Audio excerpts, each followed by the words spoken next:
আমাকে শহীদ করে সেই মিছিলে শামিল করে নিও। ঈমানের যে স্তরগুলো আছে, পৃথিবীর প্রতিটি জিনিস পরিমাপ করার জন্য যন্ত্র আছে। এখানে এই যে সামনে যে নদী বয়ে যাচ্ছে, এই নদীতে বা এই খালে কতটুকু পানি আছে, পানি মাপার যন্ত্র আছে না নেই? আপনার শরীরে জ্বর হলে জ্বর কতটুকু, এটা মাপার যন্ত্র আছে। আপনি মুসলমান দাবি করছেন, আপনার ভেতরে ঈমান আছে কিনা এটা মাপারও যন্ত্র আছে। যে হাদিসটি পড়লাম এটা হচ্ছে মানুষের ঈমান পরিমাপ করার যন্ত্র, থার্মোমিটার। বুখারী শরীফে আছে, নবীজি বলেন, তোমাদের ভেতরে কেউ যদি কোনো অন্যায় কাজ দেখে, আর পৃথিবীতে সবচাইতে বড় অন্যায় হচ্ছে মানুষ হয়ে মানুষের ওপরে জুলুম করা, যেটা এখন মুসলমানদের ওপরে চলছে তামাম দুনিয়ায়। কোরআনে কারিমে আমি এর আগেও বলেছি, সবচাইতে বড় আশ্চর্য লাগে সূরা শুরার 42 নম্বর আয়াত পড়লে, আমার কাছে ভয়ঙ্কর মনে হয়। আল্লাহ রাব্বুল আলামিন বলেন, ইন্নামাস সাবিলু আলাল্লাযীনা ইয়াযলিমুনান নাস ওয়া ইয়াবগুনা ফিল আরদি বিগাইরিল হক উলাইকা লাহুম আযাবুন আলীম। অবশ্যই আমি আল্লাহর অভিযোগ, আমি আল্লাহ নিজে মামলা দায়ের করব, কেস করব তাদের বিরুদ্ধে যারা মানুষ হয়ে মানুষের ওপরে জুলুম করে। কিছু যদি নাও হয়, অন্তত বিশ্ব আজ দেখছে ফিলিস্তিনের মুসলমানদের উপরে যা চলছে এটা 100 ভাগ জুলুম।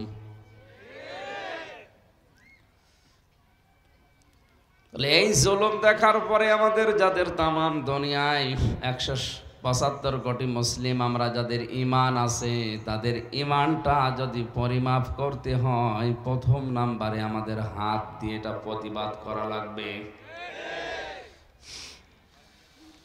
প্রতিবাদের ভাষা আমরা পেয়েছি কোরআন এবং হাদিস পড়ার পরে আমি যতটুকু বুঝেছি, প্রতিবাদের ভাষা কয়টা আমি একটি হাদিস থেকে পেয়েছি। কেউ যদি প্রতিবাদ করতে চায়, প্রথমেই সে যেন হাত দিয়ে বাধা দেয়, প্রতিবাদ করে। হাত বলতে এখানে শুধুমাত্র আমাদের এই হাত না, হাত মানে ক্ষমতার হাত হতে পারে, অর্থনৈতিক হাত হতে পারে, প্রভাব প্রতিপত্তির হাত হতে পারে, এই হাত হতে পারে। সুতরাং যে যেই পর্যায়ে আছে, সে যদি ঈমান ধরে রাখতে চায়, 1 নম্বরে মুমিন দাবি করে, অবশ্যই ওই জায়গা থেকে তার ওই হাত দিয়ে প্রতিবাদ করা লাগবে। শব্দের দিকে খেয়াল করেন, মান রা মিনকুম ফালিয়ুগাজ্জিরহু বিয়াদিহি, সে যেন তার হাত দিয়ে এটা বদল করে, পাল্টিয়ে দেয়, পরিবর্তন করে, ওই জায়গা থেকে ওটা সরিয়ে দেয়। তামাম দুনিয়ায় আজ মুসলমান আছে 175 কোটি, 57টি মুসলিম রাষ্ট্র। আমার যতটুকু ধারণা আছে, লেখাপড়া করে আমি যা বুঝেছি, পৃথিবীর দামি দামি সব সম্পদগুলো আল্লাহ মুসলমানদের পায়ের নিচে দিয়েছেন।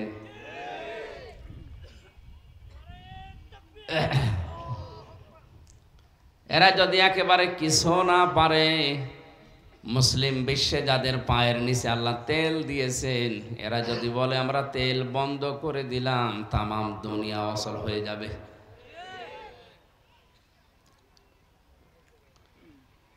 সুতরাং মুসলিম বিশ্বের 57টি মুসলমান রাষ্ট্রের প্রধান যারা আছে, তাদের এই মুহূর্তে ঈমান যদি ধরে রাখতে চায়, তারা তাদের প্রথম দাবি তারা প্রতিবাদ করবে, যে যে জায়গায় আছে ওই জায়গা থেকে। এটা যদি অপারগ হয়, বিশ্ব আজ দুইটা ভাগে ভাগ হয়ে গেছে, এদিকে চীন রাশিয়া একদিকে, আমেরিকা আর একদিকে, আমরা মাঝখানে পড়েছি গাড়া কলে। যেদিকে যাব ধরা খাবো। ওরা আন্তর্জাতিকভাবে যে রাজনীতি শুরু করেছে, আমাদের এই দেশটাকে ব্যবহার করে আশপাশের রাজ্যগুলো কন্ট্রোল করতে চায় এই দুইটা পরাশক্তি। হয়তো আমরা ওই পর্যন্ত বুঝতে পারছি না, তাই আমাদের এই দেশে যার সবচাইতে বড় হাত আমাদের প্রধানমন্ত্রী, উনি ওখান থেকে প্রতিবাদ করছে, তারপরে যারা আছে তারা ওই জায়গা থেকে যেন প্রতিবাদ করে। আমরা এই চট্টগ্রামের বা এই পৈছড়ি কি পণ্ডিত কাটা এই এলাকার মানুষ যারা আছি, আমাদের তো ওই পর্যায়ে কোনো কিছুই নেই। অন্তত এই 3 নাম্বার যেটা বলবো ওইটা আছে, সেটা করার জন্যে আজকে আমরা এক জায়গায় হয়েছি। দ্বিতীয় নম্বরে যদি ওইটাও কেউ না পারে, বাধা থাকে, সমস্যা দেখা দেয়, সে যেন তার মুখ দিয়ে প্রতিবাদ জানায়। আমরা এই যে সভা সেমিনার বিভিন্ন সময় পত্রিকায় দিয়ে মানববন্ধন করে যেটা করে থাকি, মাঝে মাঝে সেমিনার করে সংবাদ সম্মেলনের মাধ্যমে, এটাও যদি সম্ভব না হয়, 3 নম্বরে সে যেন মনে মনে ঘৃণা করে আর আল্লাহর কাছে দোয়া করে, আল্লাহ তুমি এটা তুলে দাও।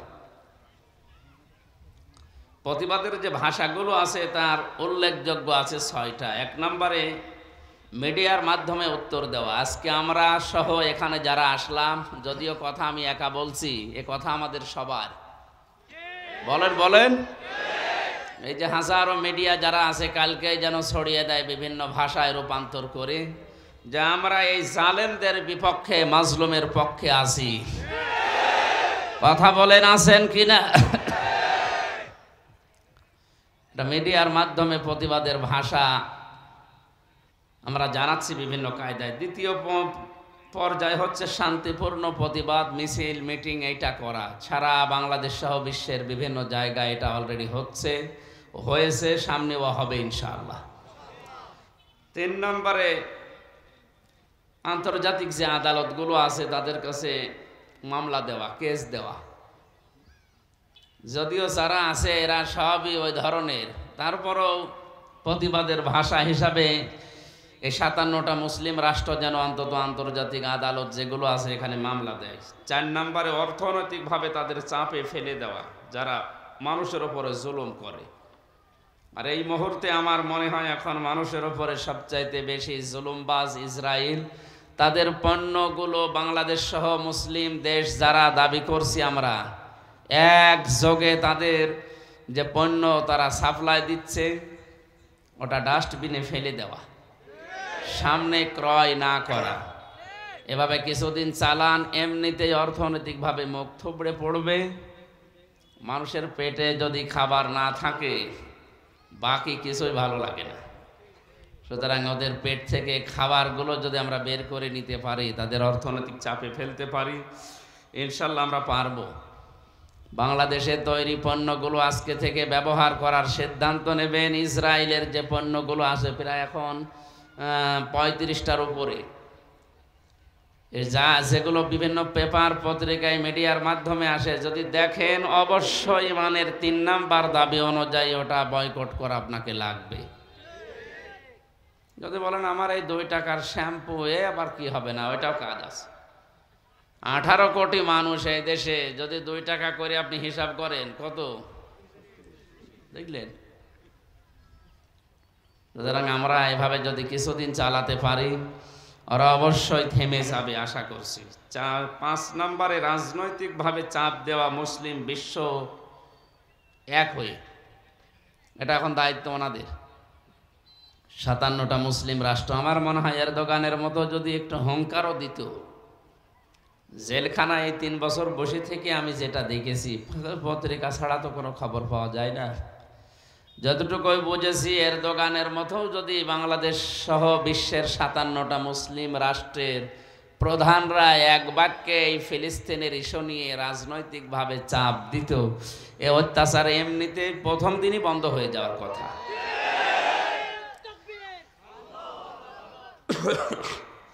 6 নম্বরে তাদের পতাকা সহ তাদের এম্বাসি, যদিও আমাদের দেশে এখন নেই, না এখন আছে, আমি তো 3 নম্বরে জানি না এই 3 বছরে কিছু।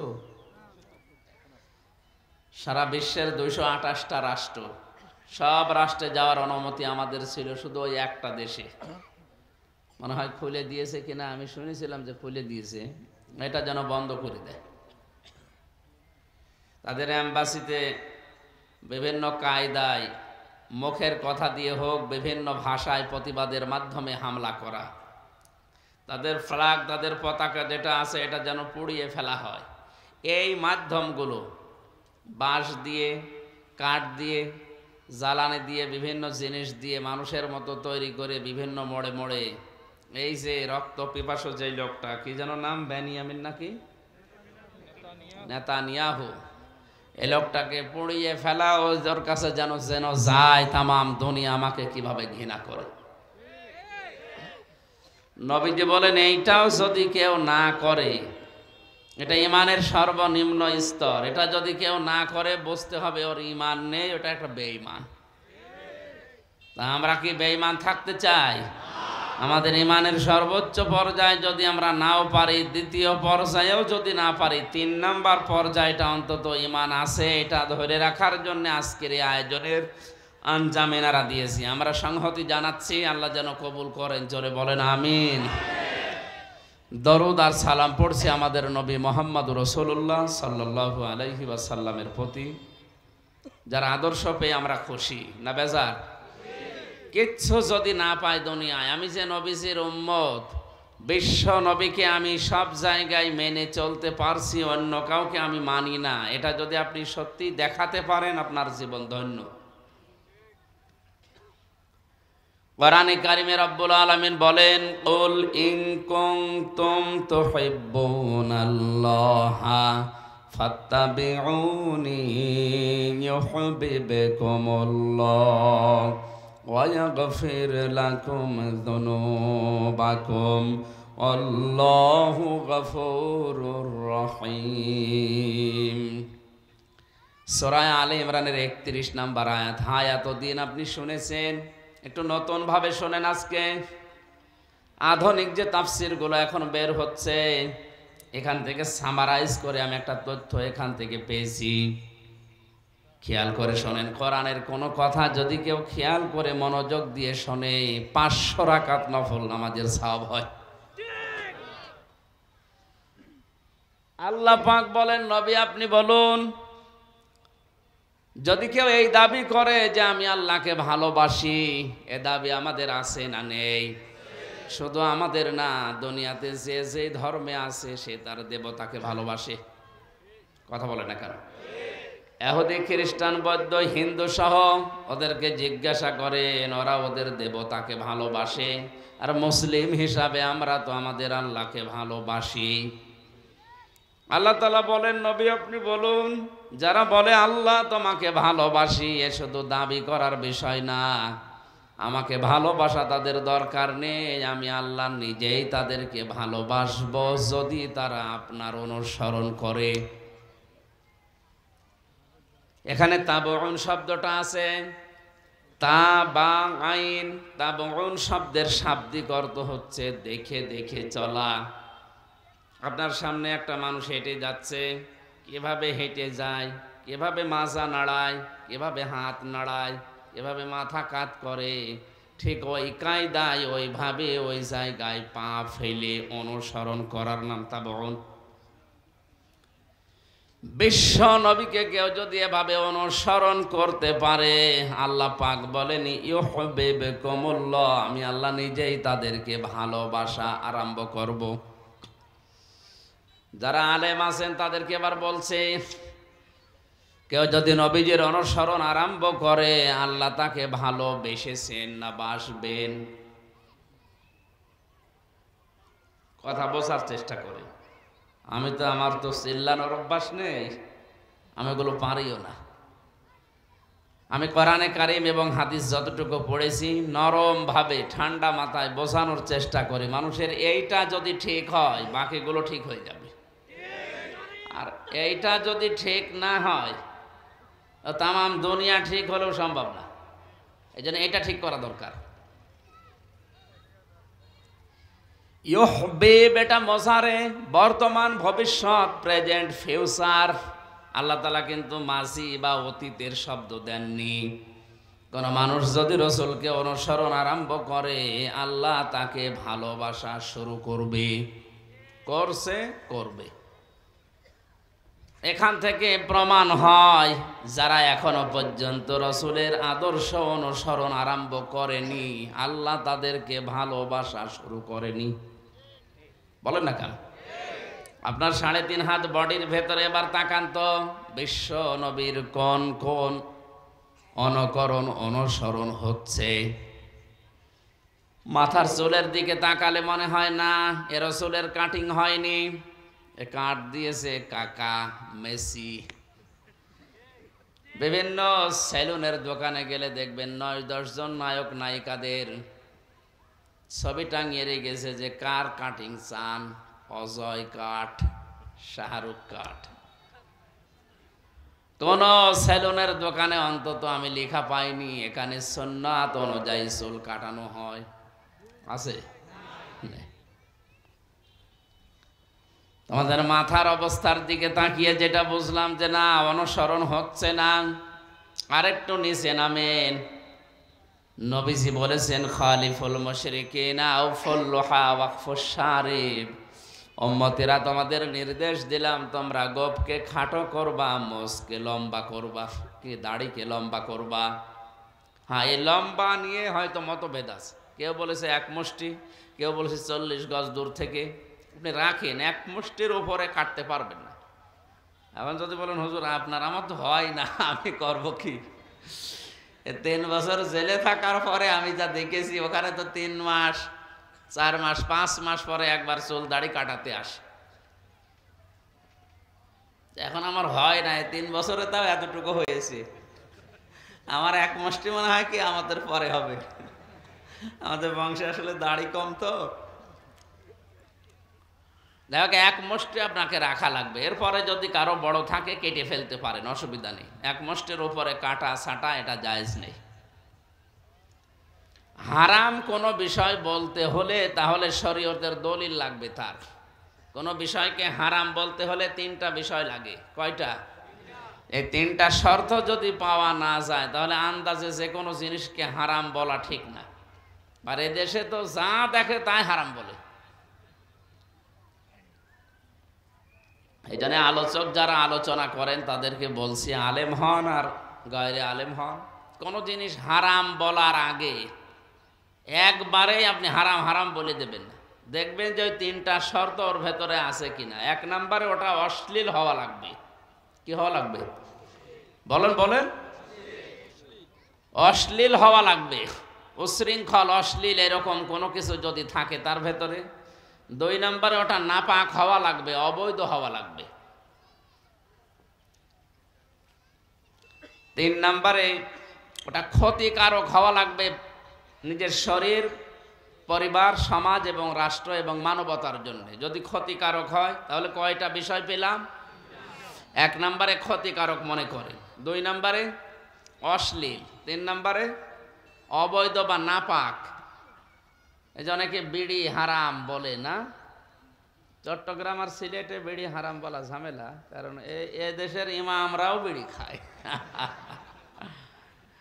এগুলো আমাদের খুলনা বরিশাল বিভাগে একটু ঝামেলা আছে। ওই এলাকায় যদি কেউ বিড়ি খায়, তারে ইমামতি করা তো দূরের কথা, ওরে মসজিদ ঝাড়ু দিতেও দেবে না। চট্টগ্রাম বা সিলেটে আমি দেখেছি অনেক ইমাম বিড়ি খেতে খেতে ফেলে দিয়ে মুখটা কলি করে নামাজে দাঁড়িয়ে গেল। আল্লাহু আকবার। তা হারাম বলার জন্য যে বিড়ি বললাম হারাম, কয়টা জিনিস বললাম হারামের জন্য? একটু মিলান তো, 3টা আছে কিনা?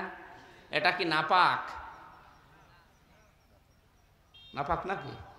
না, 1 নম্বরটা নেই। 2 নম্বরে উশৃঙ্খল, অশ্লীল। বিড়ি খেলে কেউ অশ্লীলতা করে, উশৃঙ্খলতা করে। 3 নম্বরে এটা ক্ষতিকারক। এটা হ্যাঁ, এইটা আছে, তাও 7, বিজ্ঞান প্রমাণ করেছে 7 রকমের জিনিসের ভেতরে আছে। যদিও বিড়ি খাওয়ার জন্য আমি উদ্বুদ্ধ করছি না, কারণ এটা বানানোর জন্য যে জিনিস ব্যবহার করা হয় তামাক, এটা তৈরি হয় আবার কুষ্টিয়াতে। এ তো আমরা দেখি এই ভেড়ামারা, দৌলতপুর, মিরপুরে যারা চাষ করে এ শোকাতে দেয়, ছাগলে পর্যন্ত খায় না। দুনিয়াতে শুধু একটা গাছই মনে হয় আছে যে ছাগল মুখ দেয় না, তামাক। ওর কোনো বেড়া দেওয়া লাগে না, যেখানে সেখানে বনে দিলে বা লাগিয়ে দিলেই হয়ে যায়, কারণ কিছু খায় না তো। এরপরে এগুলো যখন শোকাতে দেয় এর ওদের ভেতরে, যখন বিড়ালে পোশাক পায়খানা করে কুকুরে, এটা ঝাড়া দিয়ে আসল যেটা ওইটা পাঠিয়ে দেয় আকিস গ্রুপে। ওদের রংপুরে আছে, ওদের ফ্যাক্টরি, ওই জায়গায় পাঠিয়ে দেয় আসলগুলো। আর নকল যেগুলো ওই ঝরঝরে পড়ে থাকে, যেগুলোর ভেতরে মাল মশলা লেগে আছে, ওইটা দিয়ে এই গরিব মানুষের বিড়ি এটা বানায়, আকিস বিড়ি। আরো বিভিন্ন নাম আছে, আমি নাম নাই নিলাম। এইগুলো বানিয়ে মানুষের কাছে দেয়, আর গরিব মানুষের, গরিব তো বিড়ি ছাড়া আর তো সিগারেট কিনতে পারবে না, এইটা আরামে টান দেয়, শোক টান, বলে আমার টেনশন কমতেছে। বিড়ি খেলে টেনশন আরো বাড়ার কথা, কারণ একেবারে কিছু যদি না হয় অন্তত হার্ট নষ্ট হবে। কি নষ্ট হবে? তাহলে বোঝা যাচ্ছে এটা ক্ষতিকারক, মানুষের মানব দেহের অনেকগুলো ক্ষতি হয়, ক্যান্সার হওয়ার সম্ভাবনা আছে। এরপরে মানুষের মুখ তো গন্ধ হয়, আশা করছি ছেড়ে দেবেন। মোষ বড় থাকলে সমস্যা আছে। অনেকে এতটুকু শুনেছি যে মোষের পানি যদি কেউ খেয়ে ফেলে এটা মাকরু হয়। কি হয়? আপনি জেনে শুনে অন্তত এই মাকরু কাজ করবেন না। অন্তত 7 দিন বা 10 দিন পরে পরে মোষটা ছোট করে ফেলবেন। একেবারে চেঁচে ফেলা ঠিক না, তাহলে ত্বকের ক্ষতি হয়। জেলখানায় ব্লেড দেওয়া নিষেধ। এখন যদি বলেন হুজুর 3 বছর আপনি কি করলেন, আমি চেঁচে ফেলতাম, কারণ উপায় নেই। ওখানে রেজার দেওয়া হয়, ব্লেড দেয় না। আগে দিত। আমরা যাওয়ার পরে একটা লোক নাম হোসাইন, ওর বউ মার্ডার করা মামলা নিয়ে এসেছে। ওরে তো ফাঁসির আদেশ দিয়েছে, এরপরে এখন যাবজ্জীবন 30 বছর জেল খাটা লাগবে। এই লোকটারে ব্লেড দিয়েছে, ও ওর প্যানিস কেটে ফেলে দিয়েছে। জেলার আর সোফার পরের দিন এসে বলছে, হ্যাঁ ব্লেড দেওয়ার কাজ করার জন্য আমরা ব্লেড দেই, আরও জিনিস কেটে ফেলে দিয়েছে, ব্লেড আর দেওয়া যাবে না। ওই দিন থেকে ব্লেড নিষিদ্ধ, ব্লেড আর দেয় না। আমাদের এই 10 দিন 15 দিন পর একবার এই যে দাড়ি গোপ মোষ যাই বলেন এটা চাষার জন্যে এই রেজার দেয়, ওয়ান টাইম 15-20 মিনিটের জন্য দেয়, শেষ করার পরে আবার ওরা কেড়ে নিয়ে নেয়। এখন ওই জায়গায় যেহেতু উপায় ছিল না, এই কারণে আমাদের এটা চেঁচে ফেলা লাগতো 15 দিন বা 20 দিন পরে একবার। কিন্তু বাইরে এসে একেবারে চেঁচে ফেলা ঠিক না। আপনি সর্বোচ্চ ছোট করেন যতটুকু পারেন, কিন্তু দাড়িটা আপনার এই যে থুতনির নিচে যে অংশটা, এটা দাড়ির অংশ নয়। কেউ যদি রাখেন রাখতে পারেন, না রাখলেও গোনা হবে না।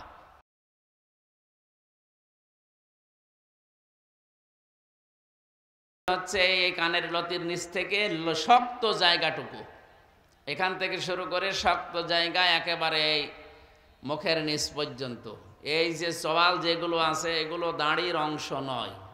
কেউ যদি কাটতে চান এগুলো, এই নরম জায়গাগুলো চেঁচে ফেলতে পারেন, কিন্তু এইগুলো চাচতে পারবেন না।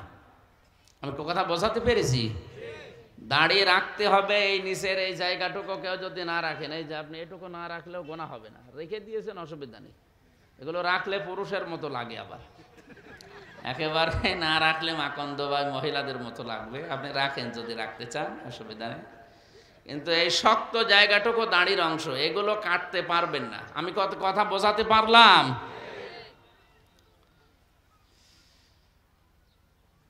দাড়ি এবং মোষের দিকে তাকালেও মনে হচ্ছে না আপনার সাথে রসুলের যে আদর্শ, বিশ্বনবীর যে নির্দেশ, এটা মিলছে না। এর নিচে আরো যত নিচে নামবেন, পোশাক আশাক দিয়ে শুরু করে কোনো জায়গায় বিশ্ব নবীর অনুসরণ আপনার হচ্ছে না, তাহলে বুঝবেন আল্লাহ আপনাকে এখনো ভালোবাসা আরম্ভ করেনি। চট্টগ্রামবাসী, আল্লাহর ভালোবাসা আমরা সবাই এক বাক্যে বলেছি আমরা পেতে চাই, আল্লাহকেও আমরা ভালোবাসি। তাহলে আমরা আল্লাহকে ভালোবাসি এ কথা বললেই হবে না, আল্লাহ পাকও বলেন আমিও তোমাদেরকে ভালোবাসবো যদি রাসূলের অনুসরণ আরম্ভ করো। আমি আশা করছি আজকের এই দিন থেকে মরণ পর্যন্ত আপনি আর দাড়িকে এক মুষ্টির উপরে আর কাটবেন না। আপনি যদি এই সুন্নাতটাও আদায় করার সিদ্ধান্ত নিতে না পারেন, কয়েকদিন আগে মাহফিল দিয়েছিলেন, এখন আবার দেওয়ার দরকার কি? এটা তো লোক দেখানো হয়ে যাবে। একটা আমলও যদি এই অনুষ্ঠান থেকে শুরু হয়, এই মাহফিল আল্লাহর দরবারে কবুল হয়ে যাবে। এজন্য আশা করছি যারা এসেছেন বা মিডিয়ার মাধ্যমে যারা শুনছেন, এক মুষ্টির নিচে আপনি দাড়ি কাটবেন না, এরপরে কেটে ফেলতে পারেন, অসুবিধা নেই। একেবারে এমন বড় রাখা ঠিক না যে পেশাব পায়খানা করতে গেলে নাপাক লেগে যায়। কথা বোঝাতে পারলাম? এর পরের দুইটা শব্দ ইউহিব্বুকুমুল্লাহ, আল্লাহ দিয়েছেন কোন মানুষ যদি বিশ্ব নবীকে অনুকরণ আরম্ভ করে, তাহলে আল্লাহ তাকে ভালোবাসা শুরু করবে। আল্লাহ যদি কাউকে ভালোবাসা শুরু করে, ওয়াগফির লাকুম যুনুবাকুম, দুইটা কথায় মজারে দিয়ে শুরু, ওয়াগফির লাকুম যুনুবাকুম, জামবনের বহুবচন যুনুব। কোন মানুষ যদি বিশ্ব নবীকে অনুসরণ আরম্ভ করে, ওর জীবনের কোনো গুনাহ আর আল্লাহ রাখবে না, সব ওই মুহূর্ত থেকেই মাফ করে দেবেন। এখন আমার প্রশ্ন হচ্ছে, অনুসরণটা কি আংশিক না পূর্ণাঙ্গ? এই কথা বলেন না কেন? বিশ্ব নবীকে আংশিক অনুসরণ করেছে দুনিয়ায় বহু মানুষ, আল্লাহ তাদেরকে মাফও করেনি, ভালোবাসেনি, ক্ষমা করা দূরের কথা জান্নাতও তাদের দেয়নি। নবীজির অনুসরণ করা ভালোবাসা আংশিক যাদের ভেতরে ছিল, তার ভেতরে অন্যতম তার চাচা আবু তালেব। জীবনে এত বেশি ভালোবাসা আর কেউ দিয়েছে আমি অন্তত তার জীবনে পাইনি। আবু তালিব নিজের সন্তান আলীকে দূরে দূরে রাখত, বিশ্ব নবী ভাইয়ের ছেলে হওয়ার পরও কাছে কাছে রেখে দিত। রাতের বেলা ঘুম থেকে উঠে আবু তালেবের মনে হতো আমার এতিম ভাতিজা মোহাম্মদ আমার পাশে আছে। তো এমনও কঠিন সিদ্ধান্ত জীবনে নিয়েছিলেন, ভাতিজা তোমার ডান হাতে সূর্য বাম হাতে চন্দ্র এনে দেওয়ার পরেও যদি তুমি এই দাওয়াত থেকে বিরত হবে না ঘোষণা দাও, তোমার কাজ তুমি চালিয়ে যাও, আমি আবু তালিব যতদিন আছি ইনশাআল্লাহ কোনোদিন তোমার অসুবিধা হবে না। এরকম রিস্ক নেওয়া মানুষ, অথচ এই লোকটা ভালোবাসা জীবনে দেয়নি তা না, বহু ভালোবাসা দিয়েছে রসুলকে। অনুসরণের ভেতরে তারও দাড়ি ছিল, আবু তালেবের জীবনী পড়ে দেখেছি তারও জুব্বা ছিল, সেও কাবা শরীফের খেদমত করেছে আল্লাহর ঘরের। বিভিন্ন অনুকরণ হয়েছে, কিন্তু পূর্ণাঙ্গ না, আংশিক। কারণ বিশ্বনবীর রাজনৈতিক জীবন সে মানত না।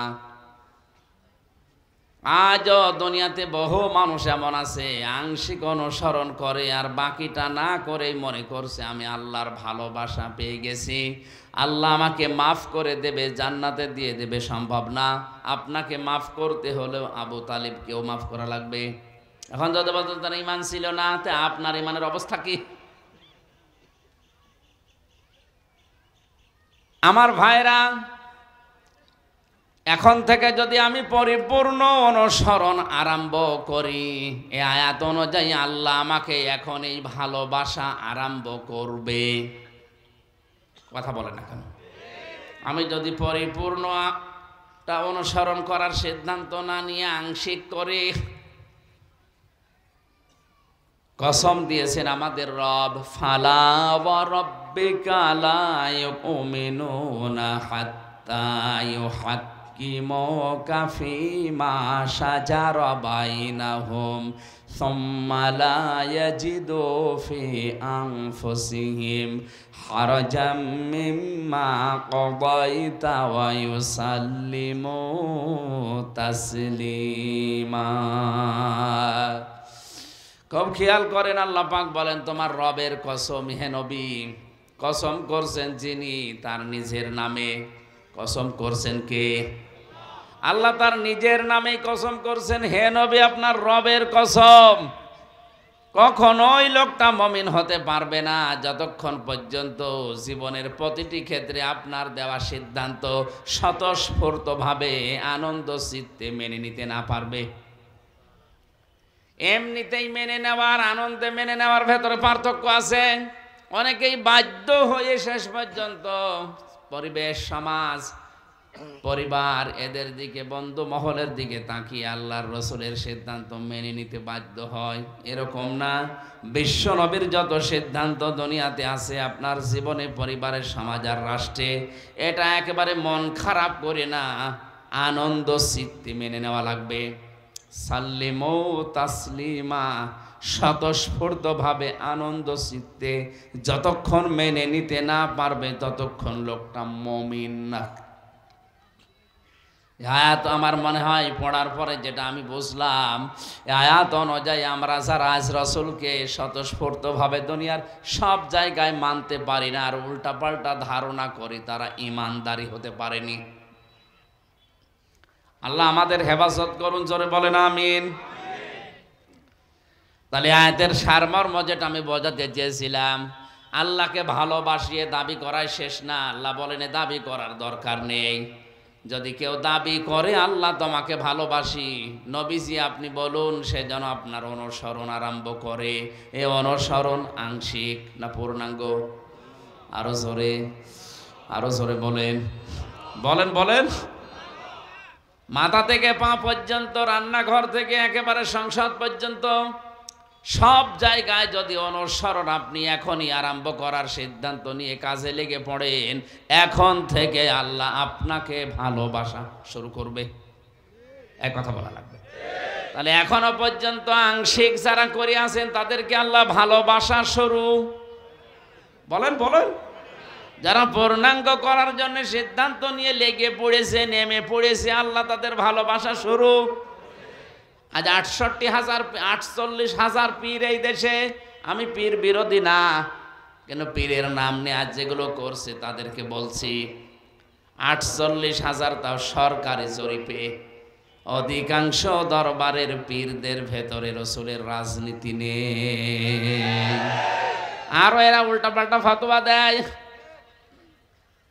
হ্যাঁ এদের দাড়ি টুপি জুব্বা জিকির আজকার দস্তরখানা বিছিয়ে ভাত খাওয়া মেসাক করা এই বিষয়গুলো আছে জীবন চালাতে গেলে অর্থনীতি লাগে অর্থনীতির ধারে কাছে তারা নেই সমাজনীতি লাগে সেখানে নেই রাজনীতি লাগে সেখানে নেই আন্তর্জাতিক নিয়ম নীতি মানা লাগে সেগুলোও তারা জানে না বিশ্ব নবীর জীবনের অনুসরণ তাদের আংশিক না পূর্ণাঙ্গ তাহলে যত বড় পীর আপনি দাবি করেন না কেন যত বড় দরবার আপনার থাক যত কোটি কোটি মুরিদ আপনার দরবারে যাক আল্লাহ আপনাকে এখনো ভালোবাসা শুরু এত সহজ ভাষায় বলার পরেও কেউ যদি উল্টা দিকে নিয়ে যায় ওর কপালে আগুন লাগবে কথাটা যদিও নরম ভাষায় বলেছি এটা যে কত ভয়ঙ্কর কথা যাদের দরবারে এটা কাল রেকর্ড যাবে তারা দেখেন শুরু করে দেবে যে কি করলো এত মুরিদ আমার দরবারে এত কিছু আমি তাহাজ্জুদ মিলে পড়ি তারপরেও নাকি আল্লাহ এখন আমাকে ভালোবাসায় শুরু করেনি হ্যাঁ কারণ আপনার জীবনে অর্থনীতি নেই আপনার জীবনে রসুলের রাজনীতি নেই আপনার জীবনে রসুলের পরিবার নীতি নেই অনেক দরবারে গিয়ে দেখেছি বিশ্ব নবী তার স্ত্রীদের সাথে যে ব্যবহার করতেন ওইটা পাওয়া যায় না আমার নিজের চোখে দেখা পীর সাহেব স্ত্রীকে তরকারিতে লবণ বেশি দেওয়ার কারণে গালি দিচ্ছে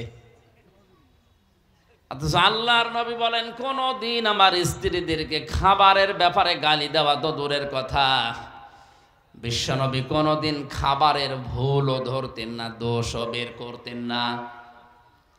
হযরতে আয়েশা বলেন, আমার স্বামী যুদ্ধের ময়দান থেকে ফিরে এসে দেখে আমি তো ছোট মানুষ, রুটি তৈরি করছিলাম, রুটি একটা বানিয়ে রাখি, ছাগল এসে নিয়ে চলে যায়।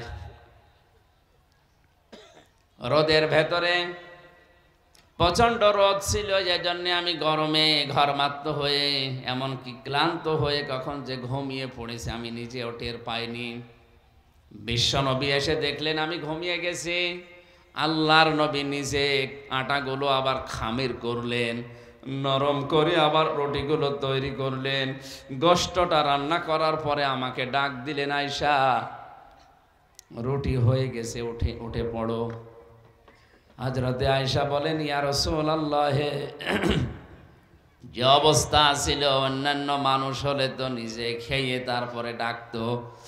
হযরতে রাসূল বলেন, আয়েশা তুমি আমার অর্ধাঙ্গিনী, তুমি যে আমার স্ত্রী,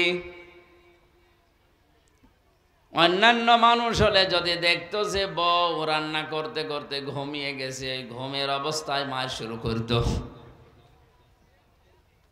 এই জন্য পরিবারে আপনি আর রাসূলের আদর্শ নেই, অর্থনৈতিক জীবনে আপনার রাসূলের আদর্শ নেই, রাজনৈতিক জীবনে আপনি রাসূলকে মানেন না, তো বলেন তো বিশ্ব নবী মুহাম্মদুর রাসূলুল্লাহর অনুসরণ আপনার আংশিক না পরিপূর্ণ? এই কারণেই তো 48 হাজারের ভেতরে 48 জনও আমার মনে হয় টিকবে না।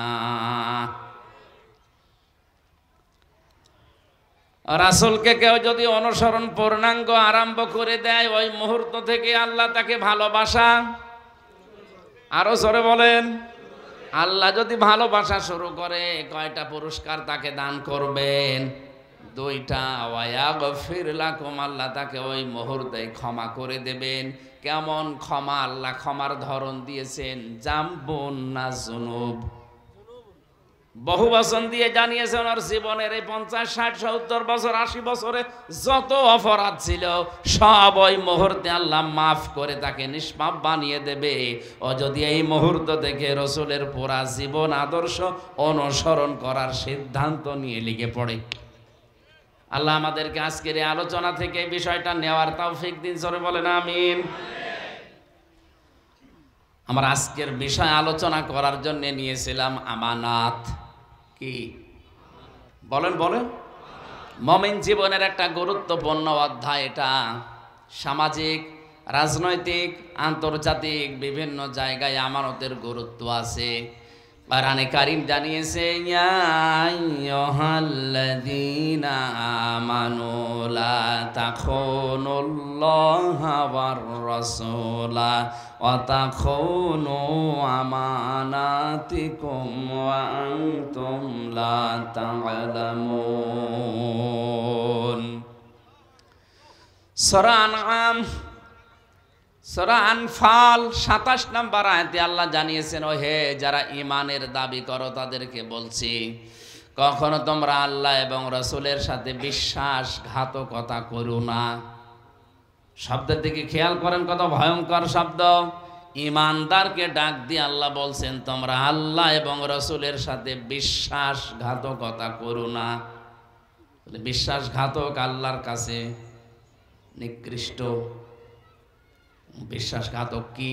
আয়াতটা শেষ করি, অতাখুনু আমানাতিকুম ওয়া আনতুম লা তা'লামুন। সুবহানাল্লাহ আলহামদুলিল্লাহ লা ইলাহা ইল্লাল্লাহ। সুবহানাল্লাহ আলহামদুলিল্লাহ লা ইলাহা ইল্লাল্লাহ লা ইলাহা ইল্লাল্লাহ মুহাম্মাদুর রাসূলুল্লাহ। অতাখুনু আমানাতিকুম, বহু বচন দিয়েছেন, তোমরা আমানতের খেয়ানত করবা না। ওয়া আনতুম তা'লামুন, অথচ তোমরা এটা জানো। আয়াতে পয়েন্ট ছিল 3টা। 1 নম্বরে বিশ্বাসঘাতকতা করা যাবে না আল্লাহর সাথে। কার সাথে? 2 নম্বরে রাসূলের সাথে, 3 নম্বরে আমানতের খেয়ানত করা যাবে না।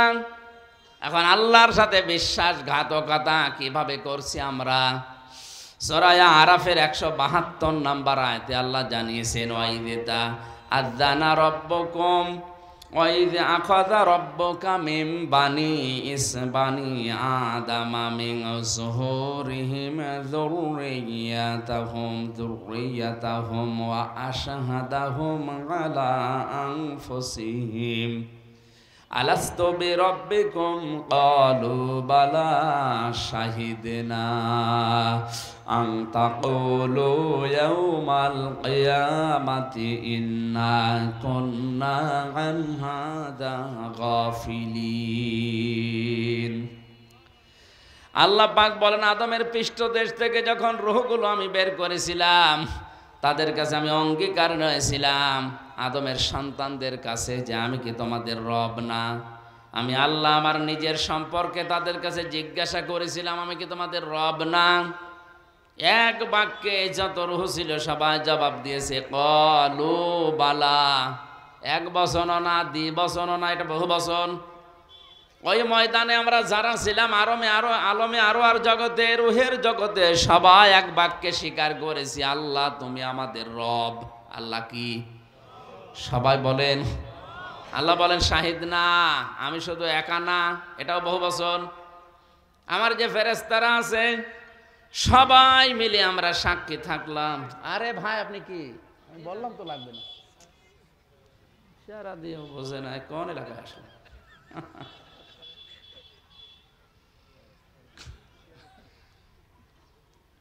বসেন বসেন বসেন, কিছু লাগবে না, আপনার কি দরকার? এগুলো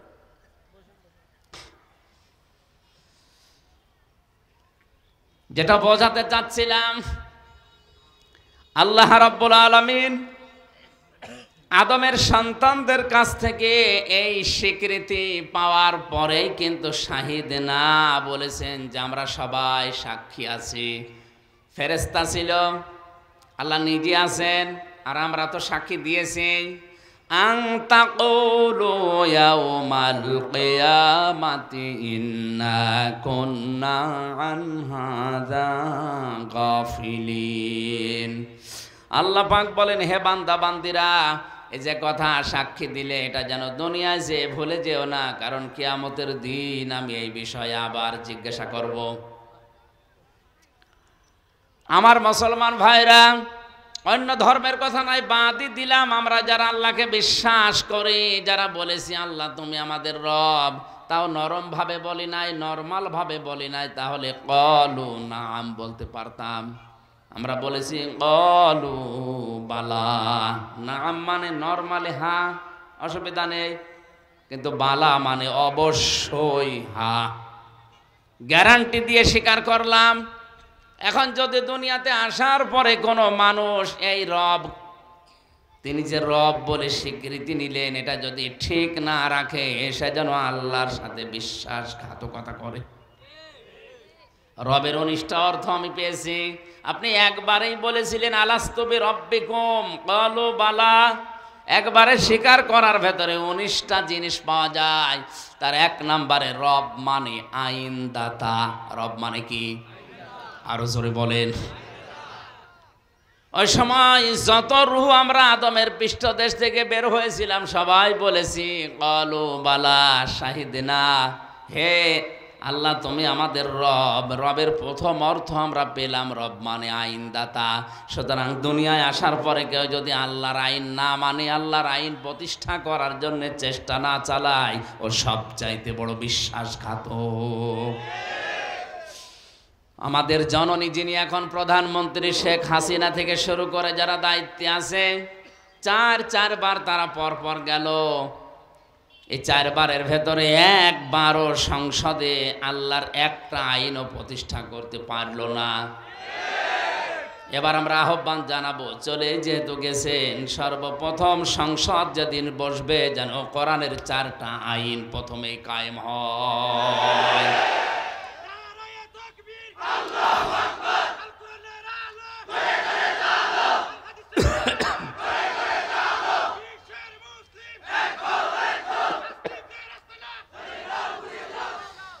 কোরআনে কারীম জানিয়েছে কোন মুসলমানকে যদি আল্লাহ ক্ষমতা দান করে, আল্লাযীনা ইম্মাক্কান্নাহুম ফিল আরদি আকামুস সালাতা ওয়া আতাফুজ যাকাতা ওয়া আমারু বিল মা'রুফি ওয়া নাহাউ আনিল মুনকার ওয়ালিল্লাহি আকিবাতুল উমুর।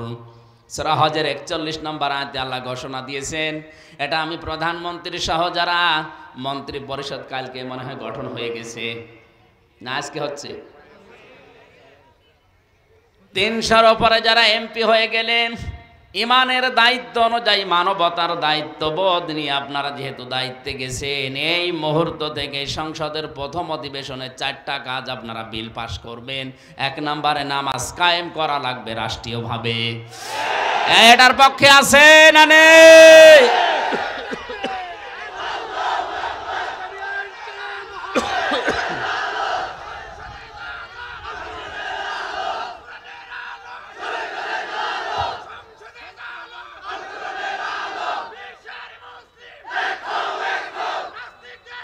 আলহামদুলিল্লাহ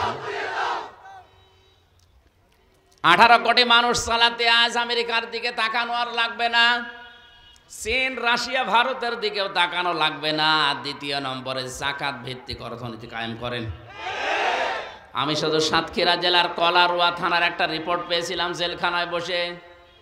ওই রিপোর্টে জেনেছিলাম ওই থানার ভেতরে যতগুলো ব্যাংক আছে, এই ব্যাংকগুলোতে যে টাকা পড়ে আছে, এই টাকাগুলো যদি শুধু যাকাত আদায় করে সরকার, তাহলে ওই থানায় যারা আছে তাদের চলার জন্য 4 আনা পয়সাও ভিক্ষা করা লাগবে না।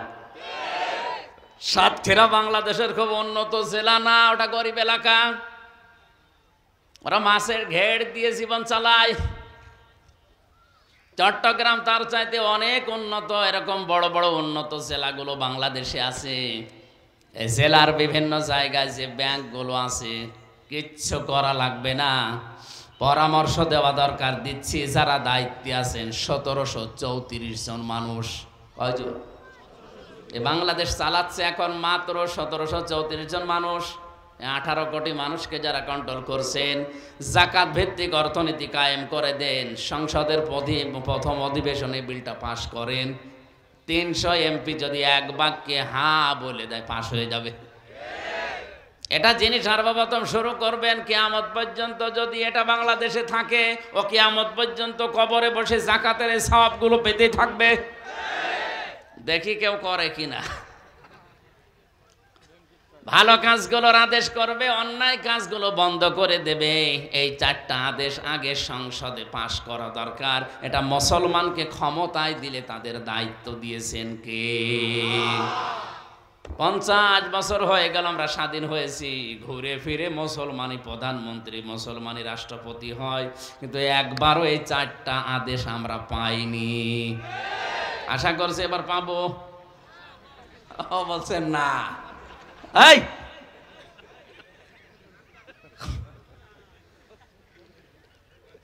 আল্লাহর সাথে বিশ্বাসঘাতকতা করলে আপনার খবর আছে সামনে। আয়াতের পরবর্তীতে এমন এমন শাস্তির কথা আল্লাহ দিয়েছেন। 2 নম্বর, রাসূলের সাথে যেন বিশ্বাসঘাতকতা না হয়। বিশ্বনবী তার জন্মের পর থেকে শুরু করে 63 বছরের এই জীবনে যা করেছেন, ওগুলো আপনার জীবনে সেট করা লাগবে। নবীজি মুহাম্মদুর রাসূলুল্লাহকে যেদিন একেবারে ছোট বয়সে তার মা হালিমাতুস সাদিয়া কোলে তুলে নেয়, ডান স্তন তিনি দিলেন, পান করলেন, বাম স্তন দিলেন, মুখ বের করে দিলেন। সিরাত ইবনে হিশাম লিখেছে, 1 বার 2 বার 3 বার মুখ লাগানোর পরেও তিনি যখন বের করে দেন, চোখের ইশারা দিয়ে ছোট মুহাম্মদ যেন মা হালিমাকে বোঝাতে চায়, ও দুধ মা, জোর করেন কেন? ডান স্তন আমার অধিকার ছিল, আমি পান করেছি। আমি জানি আমার দুধ ভাই আব্দুল্লাহ আছে, সাইমা আছে, আমার বোন। বাকি স্তনটা এটা আমার হক, অধিকার না, এটা আমার দুধ ভাই আব্দুল্লাহর অধিকার। দুনিয়াতে তো আমি ভাইয়ের হক নষ্ট করার জন্য আসি না, এসেছি ভাইয়ের হক ফিরিয়ে দেওয়ার জন্যে। যেই নবী মায়ের কোলে বসে ভাইয়ের হক নষ্ট করে না, সেই নবীর উম্মত আমরা এখন যারা দাবি করছি, যত বড় হচ্ছি ভাইয়ের হক মারার জম হচ্ছি। অনেক ভাই এখানে বসে আছে, কায়দা করে নিজের নামে ভাইয়ের সম্পদগুলো জাল দলিল করে লিখে নেয়।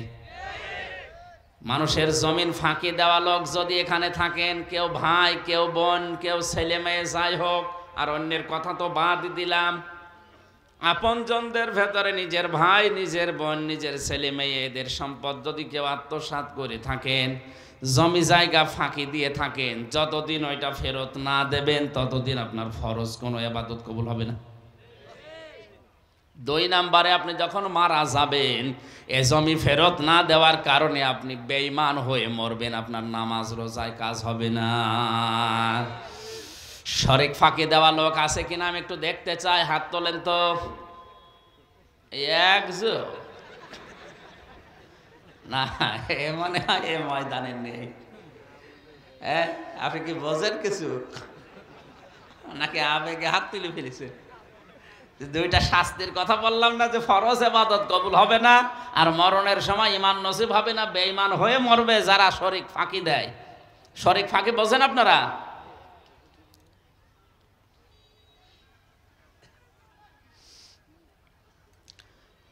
চট্টগ্রামবাসী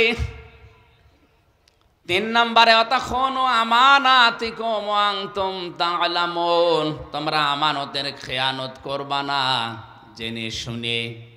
আমানত প্রধানত 9 প্রকার। কয় প্রকার? একটু খেয়াল করে শোনেন, আমি পয়েন্টগুলো বলছি। 1 নম্বরে আমানত হচ্ছে কথার আমানত, 2 নম্বরে আমানত হচ্ছে ওয়াদার আমানত, 3 নম্বরে আমানত হচ্ছে সম্পদের আমানত, 4 নম্বরে আমানত হচ্ছে, বলবো না, বলে আমি মায়ের খাই, এমনি 3 বছর ছিলাম ভেতরে। 4 নাম্বারটা বাদ। 5 নম্বরে হচ্ছে চোখের আমানত, 6 নম্বরে নসিহাতের আমানত, 7 নম্বরে স্বামী স্ত্রীর আমানত, 8 নম্বরে সাক্ষীর আমানত, 9 নম্বরে আমলের আমানত। 4 নাম্বারটা বলেই ফেলি চোখ বন্ধ করে, আল্লাহ যা করে, ভোটের আমানত। না, তালি দেওয়ার দরকার নেই, এটা যদি দিতেই পারিনি তে বলে করবো কি। 4 নাম্বারটা বাদ দিয়ে বাকি 8টা বলছি, নাকি বলবো না?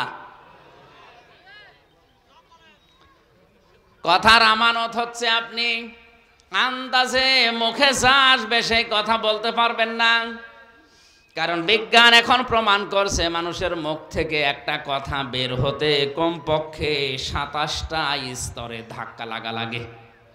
কয়টা?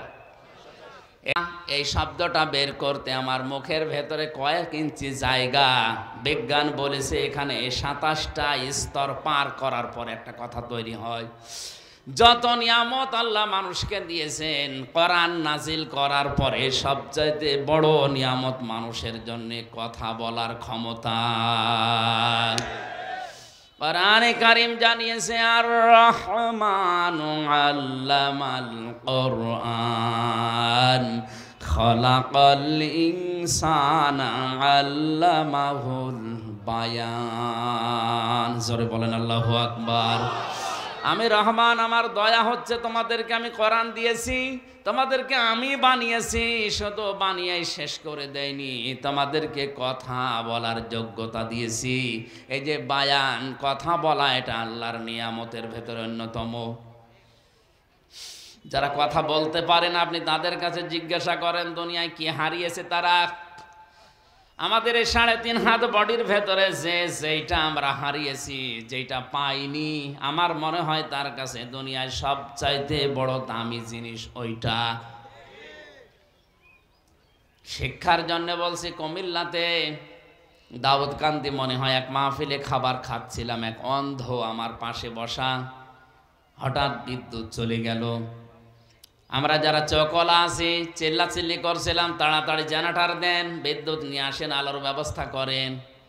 পাশ থেকে অন্ধ আমার হাত চেপে ধরে বলছে, হুজুর মাত্র 2 মিনিট কারেন্ট চলে গেছে, আপনারা চিল্লাচ্ছেন, অথচ আজ 42 বছর আমার জীবনে কোনো কারেন্ট নেই। আজ 42টা বছর আমার জীবনে তো বিদ্যুৎ নেই। বিদ্যুৎ কখন আসে কখন যায় আমি জানি না, মাত্র 2 মিনিটে আপনারা চিল্লান, বলেন তো আমি দুনিয়ায় কি হারিয়েছি। এর চাইতেও কথা বলার যে এটা আরো বড় নিয়ামত। মনের ভাষাগুলো, মনের কথাগুলো সঠিকভাবে সাজিয়ে গুছিয়ে বলতে পারে যে সৃষ্টি, তার নাম মানুষ। দুনিয়ার কোনো সৃষ্টি এভাবে মনের কথাগুলো সাজিয়ে বলতে পারে না। সুতরাং কথার আমানত কি? মুখে যা আসবে আপনি তাই বলতে পারবেন না। কথা বলতে হলে অবশ্যই হিসাব করা লাগবে। কথাটা কিন্তু রেকর্ড হচ্ছে। কি হচ্ছে বলেন বলেন। আল্লাহ রাব্বুল আলামিন কোরআনে কারিমে সূরা কফের ভেতরে জানিয়েছে, মানুষ এমন কোন কথা মুখ দিয়ে বের করে না যেটা আমার ফেরেশতারা লিখে রাখে না। সুতরাং মুখে যা আসবে তাই বলবেন, আপনার এই কথার জবাব দেওয়া লাগবে। আজকে হাদিস পড়ছিলাম সকালবেলা, আল্লাহ পাক সবচাইতে বেশি ঘৃণা করেন 6 প্রকার মানুষকে। কয় প্রকার বলেন বলেন? 6 প্রকার মানুষকে আল্লাহ সবচাইতে বেশি ঘৃণা করেন। আমি লিখে এনেছি হাদিসটি। এই 6 প্রকার মানুষের ভেতরে সবচাইতে বেশি আল্লাহর কাছে ঘৃণিত তারা যারা কথা বললে মিথ্যা কথা বলে। জোরে বলেন নাউজুবিল্লাহ। আল্লাহর কাছে সবচাইতে বড় ঘৃণিত তারা যারা কথা বললেই মিথ্যা কথা বলে। সুতরাং মিথ্যা কথা যারা বলেন এটা এই মুহূর্তে বন্ধ করা লাগবে। আল্লাহর কাছে সবচাইতে বড় ঘৃণিত এবং এই 6 প্রকার মানুষের উপরে আল্লাহ নিজে লানত দেয় সব সময়। একটু ভালো করে হাদিসটা খেয়াল করেন, তিরমিজি শরীফের হাদিস। আল্লাহর নবী বলেন 6 প্রকার মানুষের ওপরে সব সময় আল্লাহর লানত, বরদোয়া, অভিশাপ, এবং আল্লাহ ঘৃণা করেন এদেরকে। এমনকি কিয়ামতের ময়দানে আল্লাহ তাদের দিকে তার কুদরতি চোখ দিয়ে তাকাবেন না। তিনি যে তার বান্দা বান্দি ছিলেন ওই দিকে কোনোদিন তার মুখ দিয়ে উচ্চারণও করবেন না। যদিও কথাগুলো ছোট ছোট, কিন্তু ভালো করে মেলান আমার জীবনে আছে কিনা। 1 নম্বরে যারা দান করে খোটা দেয়। কথা বুঝতেছেন? 6 প্রকার মানুষের ওপরে আল্লাহর লানত, আল্লাহর অভিসম্পাদ, আল্লাহ ঘৃণা করেন তাদের, কিয়ামতেও তাদের দিকে তাকাবেন না। 1 নম্বরে যারা দান করে খোটা দেয়। আপনি দান না করেন অসুবিধা নেই, কিন্তু দান করার পরে যদি কেউ খোটা দেয় আল্লাহর কাছে এটা ঘৃণিত মানুষ হয়ে যায়। 2 নম্বরে আছে যারা টাকনোর নিচে কাপড় পরে। এখানে কত মানুষ এরকম বসে আছে, নামাজও পড়ে অথচ এই কাজে লিপ্ত। এই কাজটা আজকে থেকে বন্ধ করা লাগবে, নয়তো আল্লাহ কিয়ামতের দিনও তাকাবে না। টাকনোর নিচে পায়জামা, প্যান্ট, লুঙ্গি, ইজার যাই বলেন এটা যেন পুরুষের না যায়। হ্যাঁ, মেয়েদের যাক। মেয়েদের শুধু 3টা জায়গা খোলা রাখা জায়েজ আছে। কয়টা? মুখমণ্ডল, হাতের কবজি আর পায়ের পাতা। এছাড়া বাকি পুরা অঙ্গ ঢেকে রাখা লাগবে। মা বোন যারা নামাজ আদায় করেন, নামাজের সময় যদি আপনার চুল বের হয়ে যায় আপনার নামাজ বাতিল হয়ে যাবে। এই জন্য নামাজের সময় এমন একটা কিছু পরা যেটার দ্বারা আপনার চুলগুলো ঢেকে যায়, শুধু মুখমণ্ডলটা বাদ দিয়ে পুরা শরীর, পুরা বডি যেন ঢাকা থাকে। হাত পর্যন্ত হাতা হওয়া লাগবে। আপনি ব্লাউজ বলেন আর যাই বলেন যেটাই পরেন। কিন্তু অনেক মা বোনের আমি নামাজের কথা তার স্বামীদের কাছে শুনেছি যে শাড়ি পরে নামাজ পড়ে, সেজদা দিতে গেলে, রুকুতে গেলে চুল বের হয়ে গেছে, ওর খেয়ালও নেই, আপনার নামাজ ভেঙে গেছে। নামাজের জন্য আলাদা একটা জিনিস এটা বানিয়ে নেবেন। এই মুখ শুধু দেখা যাবে, বাকি পুরা শরীরকে ঢেকে যায় এরকম একটা কাপড় দিয়ে বানিয়ে রাখবেন নামাজের জন্য অন্তত। পুরুষ মানুষ যারা আছে শুধু নামাজের সময় যখন হয় তাড়াতাড়ি করে টাকনোর উপরে কাপড় তুলে নেয়, বাকি সময় ওগুলো আবার নিচে দিয়ে দেয়। না, এই কাজটা বন্ধ করা লাগবে মুসলিম হিসাবে অন্তত আমাদের। এরা বৈজ্ঞানিক আরও অনেক ক্ষতি আছে। কেউ যদি টাকনোর নিচে কাপড়, পায়জামা, লুঙ্গি, ইজার পরে, পুরুষ মানুষ বিশেষ করে, বারবার ওই যে পেছনের দিকে যে রগটা আছে খুব মোলায়েম, ওটা বারবার ঘষা লাগতে লাগতে ওটা অকেজ হয়ে এক সময় ওটা প্যারালাইজড হওয়ার সম্ভাবনা আছে।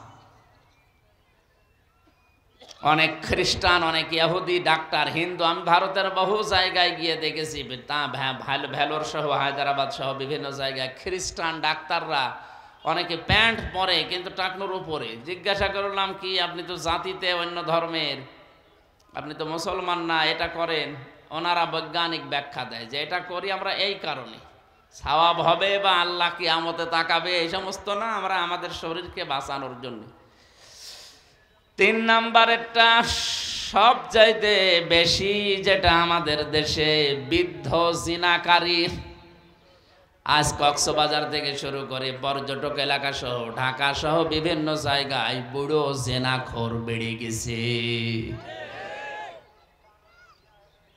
এখন যদি বলেন তাহলে যুবক বয়সে জেনা করা যায় না, বৃদ্ধ জেনাখোরের প্রতি আল্লাহর বেশি রাগ। 4 নম্বরে অহংকারী ফকির। কি বললাম? 3 নাম্বার যেটা বলেছিলাম এটার বাস্তবতা তাকাবেন। কত মানুষ নিজের জায়েজ বৈধ স্ত্রী থাকার পরও বৃদ্ধ বয়সেও গার্লফ্রেন্ড বয়ফ্রেন্ড যায় বলেন বিভিন্ন জিনিস নিয়ে হোটেলে, বিভিন্ন জিনিস নিয়ে অনেকের ঘরে রাত কাটাচ্ছে, জেনা করছে, দেদারছে। আপনার প্রতি আল্লাহর লানত, আল্লাহর ঘৃণা, এবং কিয়ামতে আল্লাহ আপনার দিকে তাকাবেও না। 4 নাম্বারটা অহংকারী ফকির। কেন বললাম? এখন যদি বলেন ফকির মানুষ অহংকারী করে, তাদের বলেন আমরা তো কেউ ফকির না। আল্লাহর দৃষ্টিতে এখানে যারা আছি আমরা সবাই ফকির। আল্লাহুল গানিয়্যু ওয়া আনতুমুল ফুকারা। আল্লাহ পাক বলেন তোমরা সবাই ফকির, ধনী শুধুমাত্র আমি আল্লাহ। সুতরাং আমরা ফকিরের জাত, ফকিরের সন্তান। আমাদের অহংকার থাকলে আল্লাহ পাক ঘৃণা করবেন, তাকাবেন না। 5 নাম্বারটা মিথ্যাবাদী প্রেসিডেন্ট, শাসক। 1ম নাম্বারে তো বলেছিলাম কথা বললে যারা মিথ্যা কথা বলে এদের উপরে আল্লাহর লানত, আল্লাহর ঘৃণা, কিয়ামতে আল্লাহ তাকাবে না।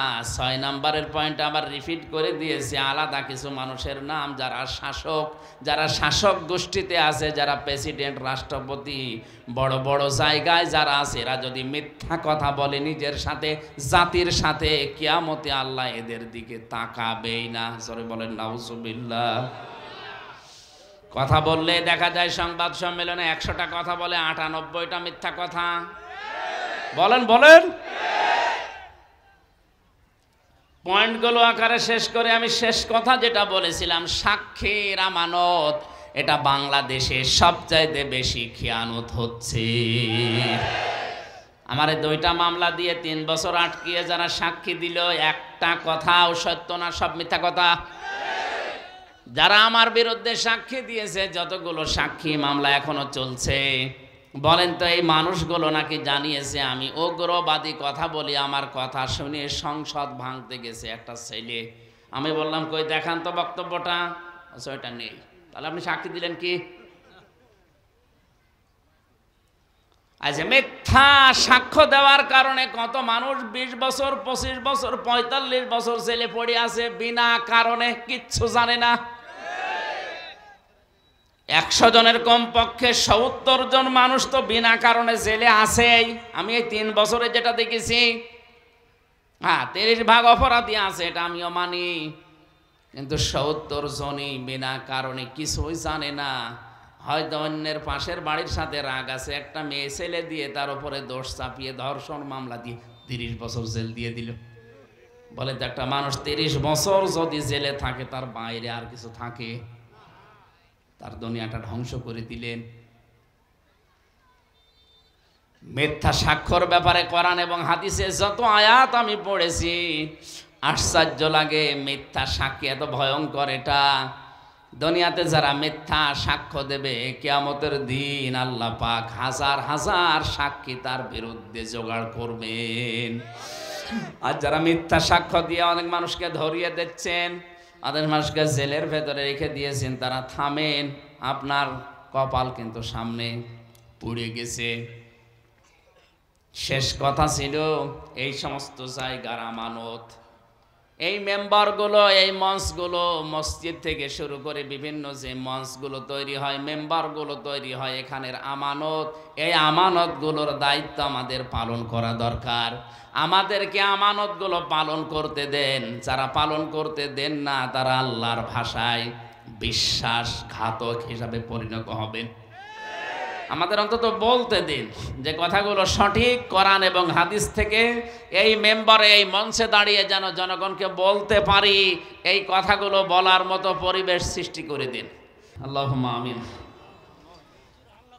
রব্বানা যালামনা আনফুসানা ওয়া ইল্লাম তাগফির লানা ওয়া তারহামনা লানাকুনান্না মিনাল খাসিরিন।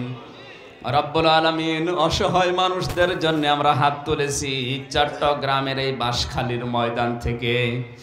তুমি আরশ থেকে তাকিয়ে দেখো, তুমি নিজে জানিয়েছো তুমি মাজলুমের পক্ষে, জালিমের বিপক্ষে। আমরাও তোমার পক্ষে দাঁড়িয়েছি, জালেমের বিপক্ষে দাঁড়িয়েছি। অন্তত দোয়ার মাধ্যমে হলেও আমাদের দোয়া কবুল করো। ফিলিস্তিনের অসহায় মুসলমানদেরকে তুমি আবার রক্ষা করো আল্লাহ। তাদের কদমগুলো শক্ত করে দাও। জালেমকে তুমি নিজে ধরো। তুমি নিজেই বলেছো আমার সবচাইতে বেশি রাগ জালেমদের উপরে। ওয়ালা তাহসাবান্নাল্লাহা গাফিলান আম্মা ইয়ামালুজ জালিমুন। হে নবী, আপনি কি মনে করেন আমি জালেমদের কোনো খবর রাখি না? না, সবচাইতে বেশি আমি খোঁজ রাখি জালেমদের প্রতি। আল্লাহ, তুমি মেহেরবানি করে জালেমদেরকে থামাও। কত হাজার হাজার বান্দা বান্দি জালেমের জুলুমের শিকার হয়ে দুনিয়া থেকে বিদায় নিল। আল্লাহ, শাহাদতের মরণ তাদের নসিব করো। রব্বুল আলামিন, মাহফিলের আয়োজন করতে গিয়ে তোমার যে যুবক বান্দাগুলো শ্রম দিল, আমার জসিম ভাই সহ প্রবাসের যে ভাইরা অর্থ সম্পদ এখানে পাঠিয়ে কোরআনে কারিমের পক্ষে ও মজলুম অসহায় ফিলিস্তিনি মুসলমানদের জন্য দোয়া করার এই আয়োজনে শরীক হয়েছে, তাদের কর্মজীবনে বরকত দিয়ে দাও।